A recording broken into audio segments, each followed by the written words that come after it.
In this lecture, I like to discuss composition of liquid and vapor. Composition of liquid and vapor. The partial pressures of vapor in equilibrium with mixtures of two liquids is determined by can be determined by measuring can be determined by measuring the total pressure and composition of vapors. By measuring the total pressure and composition of vapors, if the x dash A and x dash B represents the mole fractions of component A and component B in the vapor phase.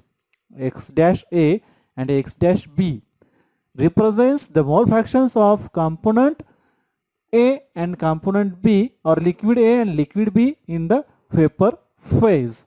Then we can write PA is equal to x dash A into P and PB is equal to x dash B into P.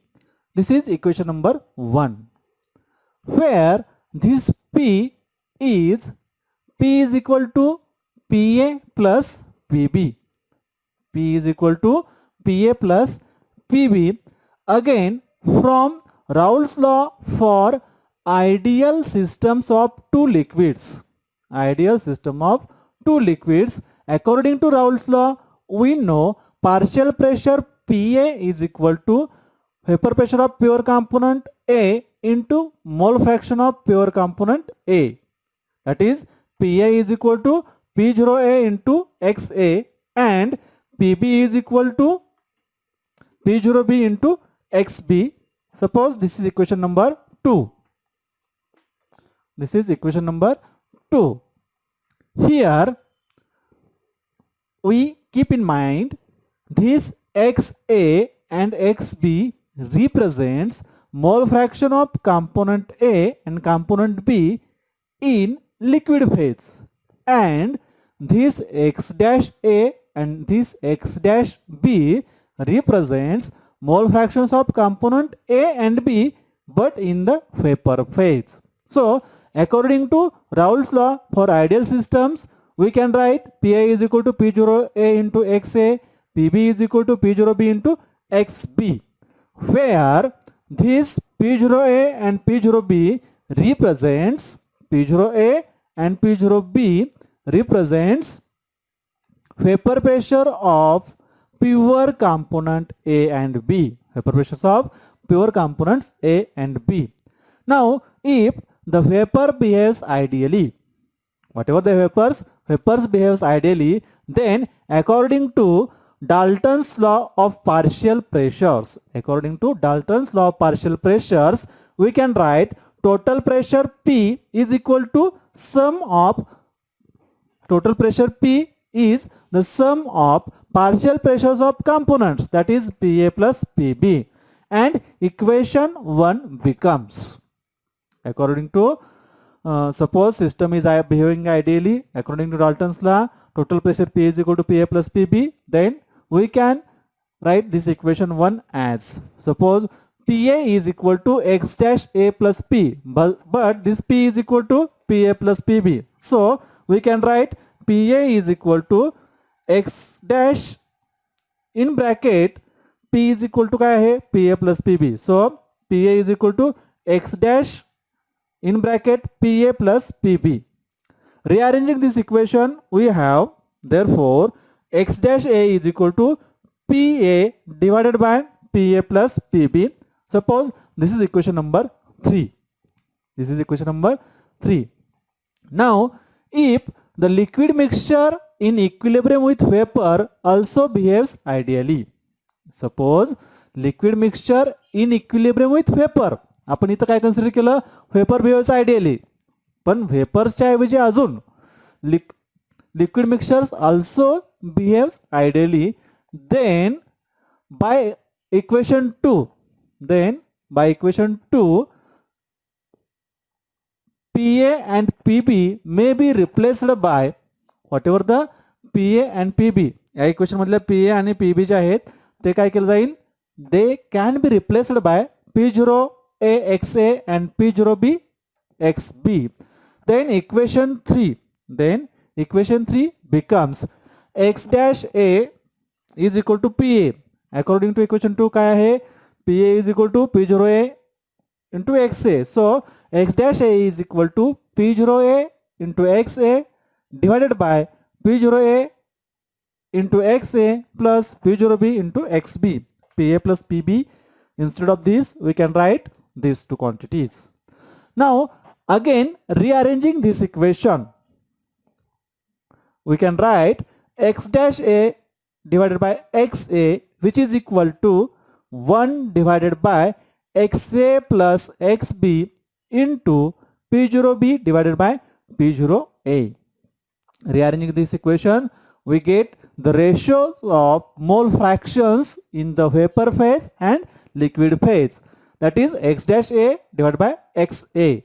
Since this x dash A and XA represents mole fraction of component A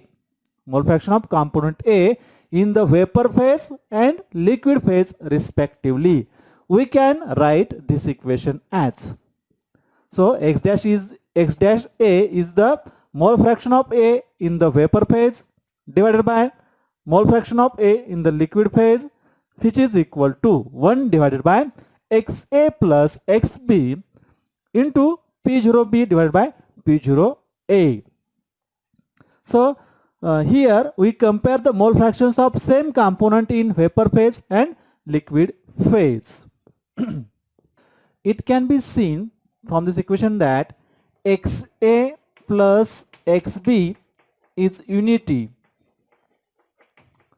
XA plus XB is unity only when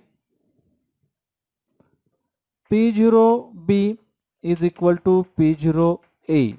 That means vapor pressure of pure component of A is equal to vapor pressure of pure component of B. असं असेल तर हे काय होणार आहे, XA plus XB is equal to unity. If the vapor pressure of B, now if we consider the vapor pressure of B is greater than that of A, then this ratio is greater than unity. This ratio is greater than unity, and whatever the value of denominator is also greater than unity, and consequently whatever